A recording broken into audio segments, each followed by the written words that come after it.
अस्सलाम वालेकुम people, welcome to defence outpost. तो रिसेंटली यूक्रेन से एक काफ़ी ज़्यादा इंटरेस्टिंग फुटेज निकल के आई जहां पर यूक्रेन के जो एयर डिफेंस सिस्टम्स हैं उन्होंने रशिया का एक KH-101 जो क्रूज़ मिसाइल है उसको इंटरसेप्ट किया। और इसी इंटरसेप्ट की एक काफ़ी ज़्यादा इंटरेस्टिंग वीडियो जो है वो हमारे सामने निकल के आई जहाँ पर यह मिसाइल क्लियरली इंटरसेप्ट होता हुआ देखा जा सकता है और उसके बाद ये मिसाइल जो है वो डिसेबल हो जाता है। तो जैसे ये वीडियो जो है वो सोशल मीडिया के ऊपर हुई, ऑब्वियसली इसने यहाँ पर वायरल होना था, लेकिन इसी वीडियो ने अब यहाँ पर कुछ काफ़ी ज़्यादा क्वेश्चन खड़े कर दिए हैं जो आपके लो स्पीड के सबसोनिक क्रूज मिसाइल हैं। जिस तरह से ये रशिया की KH-101 सीरीज के क्रूज मिसाइल्स हैं, कैलिबर क्रूज मिसाइल्स हैं। उसके बाद पाकिस्तान की स्पेशली जो रॉकेट फोर्स है उसके अंदर फतह 4 जो है वो इसी तरह के लो स्पीड के सबसोनिक क्रूज मिसाइल हैं। तो सीधा सा सवाल यहाँ पर ये है कि आजकल के टाइम में जब एयर डिफेंस सिस्टम इतने ज्यादा एडवांस्ड हो गए हैं तो ऐसे क्रूज मिसाइल्स के ऊपर हम क्यों इतना ज्यादा इन्वेस्ट कर रहे हैं। रशिया के इस KH-101 क्रूज मिसाइल की बात करें जिसका नेटो रिपोर्टिंग नेम जो है वो कोडियक है, तो ये रशिया के प्राइमरी क्रूज मिसाइल्स का लाइनअप है जिसमें KH-101,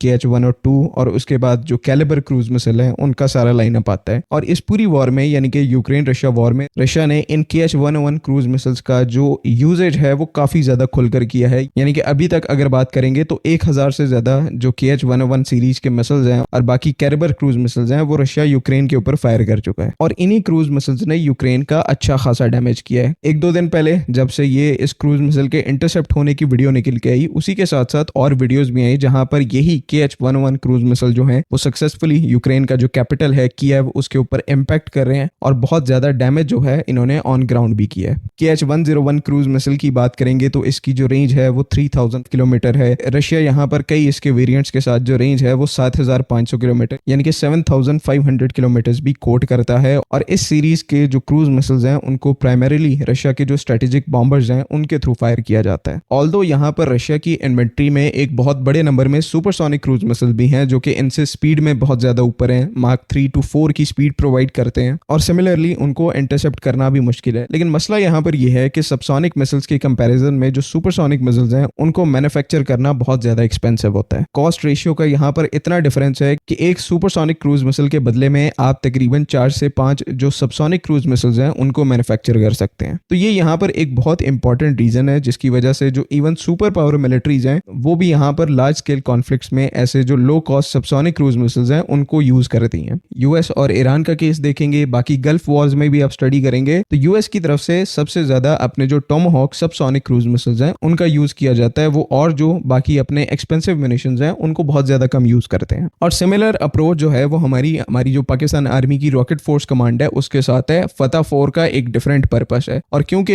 ये फतह सिस्टम्स का पूरा लाइनअप है जिसमें फतह 1, 2, 3 और 4 और फिर बाद में 5 भी आते हैं, तो इनके जो रोल्स हैं वो इनके आपस में डिवाइड हो जाते हैं। बेशक फतह 4 यहाँ पर एक लो स्पीड का सबसोनिक क्रूज मिसाइल है, लेकिन इससे पहले आपको जो फतह 3 है उसके ऊपर फोकस करना है जो कि एक सुपरसोनिक क्रूज मिसाइल है। तो सबसे पहले आप जो है वो अपने हाई स्पीड वेपन सिस्टम्स का इस्तेमाल करके एनिमी के जो एयर डिफेंस सिस्टम्स हैं उनको न्यूट्रलाइज करने की अटेम्प्ट करेंगे। और जब ये चीज करके आप यहाँ पर एनिमी के जो एयर डिफेंस सिस्टम्स हैं उनको डिग्रेड कर चुके होंगे, ऑब्वियसली पूरी तरीके से एलिमिनेट नहीं कर सकते, तब आप अपने जो लो कॉस्ट के फतह 4 वेपन सिस्टम्स हैं, subsonic land attack cruise missiles हैं, उनको बड़े नंबर में इंप्लॉय कर पाएंगे। बिकॉज फतह 3 जैसे जो सुपरसोनिक मिसाइल्स हैं उनको आप सिर्फ एयर डिफेंस सिस्टम्स के अगेंस्ट में यूज करेंगे या फिर और जो स्ट्रेटेजिक इंपॉर्टेंस के टारगेट्स हैं उन पर। जो बड़े नंबर में आपने एनिमी के टारगेट्स को डिस्ट्रॉय करना है उसके लिए आपको यहाँ पर कॉस्ट इफेक्टिव मेथड्स का यूज करना पड़ेगा, जिसके लिए आपने फतह 4 जैसे एक जो वेपन सिस्टम है उसको डेवलप किया है जो कि लो फ्लाई कर सकता है, स्टेल्थ कैरेक्टरिस्टिक्स के साथ आता है। सबसे इंपॉर्टेंट यहाँ पर कि लो कॉस्ट है, आप इसको बड़े नंबर में इस टाइम के ऊपर प्रोड्यूस कर रहे हैं और एक दफा फतह 3 जब एनिमी के एयर डिफेंस सिस्टम्स को डिग्रेड कर देगा तो फतह 4 को यहाँ पर कोई मुश्किल नहीं होगी अपने टारगेट्स को हिट करने में। लेकिन फिर भी ऑब्वियसली बात है कि यहाँ पर कुछ मिसाइल्स इंटरसेप्ट होंगे जिस तरह से रशिया के हो रहे हैं, लेकिन इनमें बड़ा नंबर ऐसे मिसाइल्स का होगा जो कि अपने टारगेट्स को हिट करेंगे जैसे इस टाइम के ऊपर यूक्रेन में कर रहे हैं। तो चाहे यहाँ पर पाकिस्तान आर्मी की रॉकेट फोर्स कमांड हो या फिर पूरी दुनिया हो, ये जो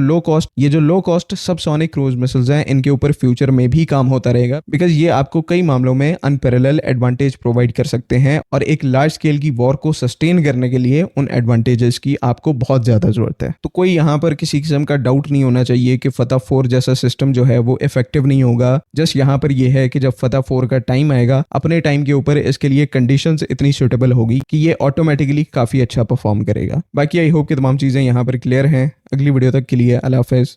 पाकिस्तान जिंदाबाद।